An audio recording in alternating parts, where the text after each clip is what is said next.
Greetings. Greetings. This is Griff Ruby with another Asimov review. Last time, of course, I was doing this big famous Foundation series, and everyone's heard that. There are other people who reviewed that. Probably done better jobs of it, too. But now I want to go to the opposite extreme and review what has probably got to be one of his least known works of all. This book, unlike most of his books, has actually appeared under two different titles. When he was drafting it, he was going to call it Sit with Death. When he'd written it and was ready to give it to a publisher, he wanted to call it A Whiff of Death. The publisher, however, had a different idea, and that was the title of this book, The Death Dealers. So, they also gave it a cover with totally irrelevant art, girl, blonde girl at that, holding a gun. There are no blonde girls in the story. There are no guns in the story. It was just a generic type of mystery novel, suspense novel type cover that cheap paperbacks would have. And this came out in 1958. He actually finished writing it in September of 1957, and it took until 1958 to sell it to Avon. It was, in fact, the first novel he hadn't sold at Doubleday in a long time. It's a very big disappointment to him. But as he became more popular and better known as an author, and especially with the Foundation making a lot of history, people started looking for other Asimov material. And in 1968, a company known as Walker & Company of New York picked up another book, the same book, now given his original title, A Whiff of Death. Unfortunately, I don't have a cover, but at least I have the original hardback edition from 1968. And he revised it a little bit, and I'll mention that a little bit more. It's not too much, but it's just something to kind of know. Now, we all think of, Isaac Asimov writes science fiction.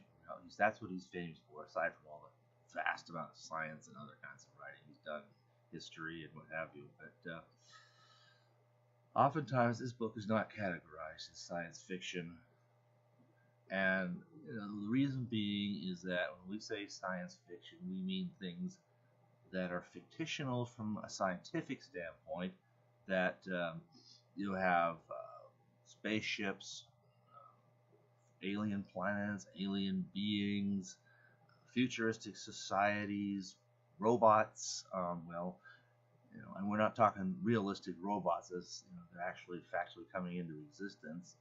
Nor space travel as we factually knew it. Although I guess some stories might come close. I think of a movie called Marooned that came out. It's kind of boring as heck, but I remember it was using a lot of the kind of semi-Apollo-like technology that was more or less current at the time. But usually you don't have real or all that realistic space vehicles or robots. Time travel, this book doesn't have any of that. Faster than light travel. I mean, you couldn't have a story like the Foundation unless you got spaceships able to go faster than light. Literally capable of spanning the whole galaxy wherever they like to go. So that's a whole different thing. This, of course, is set at a very specific time and place. It doesn't say, and in fact, one of the differences between the two editions is that it doesn't even set a time frame beyond just the bare fact. If you look at what's going on in the culture and how buildings looked and so forth, it is in fact based very, very strongly and directly on Columbia University in the 1950s. So, in fact, even the characters in it are modeled on people he knew while he was there in the 1950s. Other professors he knew, heads of departments, kind of semi-retired elder statesmen. There's even somebody like that he models one main important character on. There's several students, graduate students doing graduate studies. And so I think, is it not science fiction? I mean, the science, kind of is and isn't about it. The murder weapon, you see, here's the thing, it is real science in here. And science in this case being, in particular, chemistry. That's what he got his professorship as a bona fide science professor in his chemistry. Um, so that's where he got to start writing a lot of nonfiction. By the way, it was drawing from what he knew as a professional academic chemist. So that's what he has been doing. So we have a very real science, and it was kind of like, you know, what science fiction would be to this is kind of like, what the force of Star Wars would be to the product of mass times acceleration, as physics students know it, namely force. In other words, we're talking the science is all absolutely real science, and there's still fiction because you got fictional characters. I think it's still science fiction in that sense, but it's not science fiction in the sense of starships and spaceships and phasers and aliens and fights in outer space and foreign planets and alien beings and all that other time travel and all those kind of usual sci-fi cliches. It's none of that, but it is, science runs through it. The murder is committed by sabotaging a science experiment. The guy is just, wait, what's wrong here? He knows what's in it, it's supposed to be harmless. Something, let me see what's going on. And all of a sudden, he just took a full whiff full of cyanide. He's gone. We don't even get to see him as a living person in the book. I mean, we meet him as a dead body that gets found one casual Thursday afternoon. So, but what's really it is a good story. It does hold up. It's a great mystery. Some might say, well, the motive for the murder was kind of weak, or at least something that's kind of incomprehensible to people who aren't really fanatics about science. So that might be the one area. But the clues, there aren't a lot of clues, but there are some clues. One clue occurs really early in the book. You could miss it, except it does keep getting brought up time and time and time again as you go through the book in different ways. And so it's not just something you saw once, blink and you miss it. He's actually bringing this up time and time and time again. Somebody has acted out of character. It's suspicious. There's a reason they're the murderer. Okay, it's a standard mystery with bona fide clues. He is being fair with the reader to give the necessary hints out there. But there's a lot of discussion on motive and so forth, which it's kind of fun. And I'm going to read a little bit from page 76 in the original edition. It's just really kind of captured this perfectly.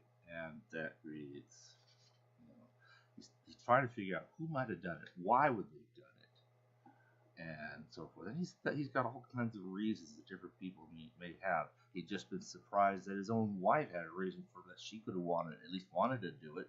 Not that she did or would have had the expertise, so obviously she didn't. But sure, she's saying, oh yeah, if I had a knife or a gun in my hand, I'd have killed him. Seriously. And so he's trying to figure all this out. You can come up with theories. This person might have done it. That person might have done it. Which I think kind of maps to a lot of things in life. We're trying to figure some situation out.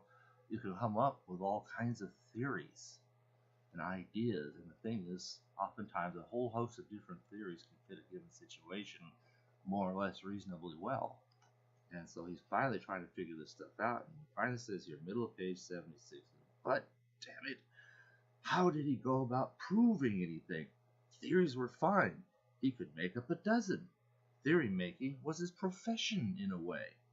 But in chemistry, he knew how to go about testing a theory. In detective work, he had not a notion of such a thing as the prosaic mechanics of wresting proof from possibility. So that's just it. In chemistry, you think, well, I think what's happening with this chemical is that there's this little idiosyncrasy about this ionic bonding here when there's the presence of this other catalyst, and you come with all these different whatevers, and your theory tells you that I believe this other experiment I'm about to do and that nobody's ever done should have this unexpected result. And if your theory is right, you have the result, and you say, wow, I think I found something new. I had added to the knowledge base of what science and chemistry is all about, or whatever the science is. Because science we think of science, we think of the products of what we got through science, all the things we know through science and can do with science. We build computers and airplanes and rockets and bombs, what have you. And we build things, right? We can do things with it, all because somebody had to figure out how all these things work. What's in the nucleus of an atom, nuclear power, and all this kind of stuff. But actually, science is about the study of things. You come up with ideas, you come up with theories. Then the next thing is you come up with some way to show that a specific theory is true or false. You test it. You have a science experiment.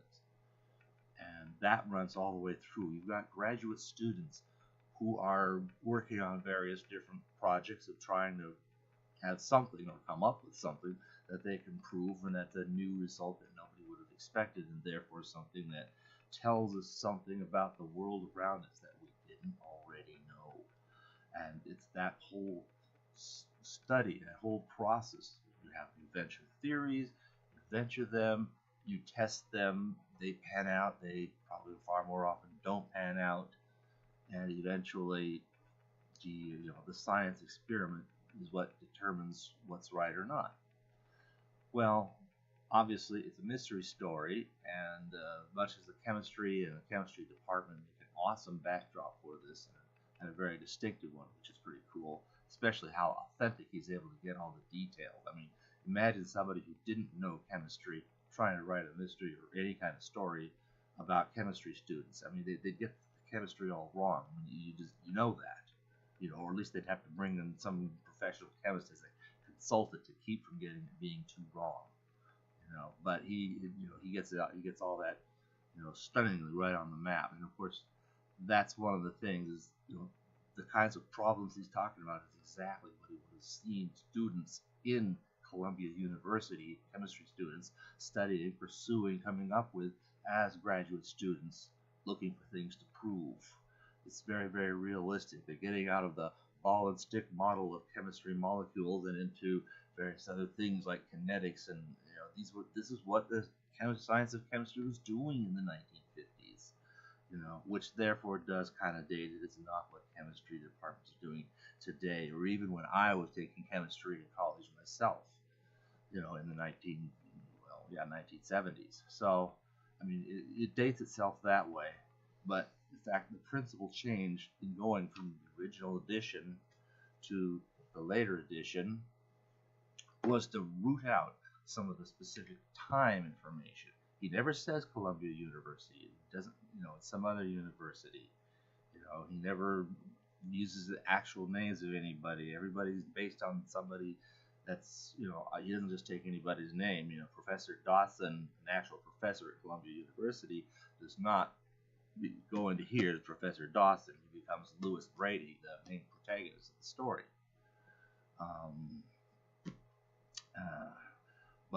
But he still had kept in a very strong sense of time that he pulled out for the later edition. The original edition, you bring out stuff you don't see in the later editions. Like Professor Lewis Brady was born in 1914. He came in the chemistry department. He began pursuing a graduate degree in some new theory he had under the discipline of Cap Anson in 1939.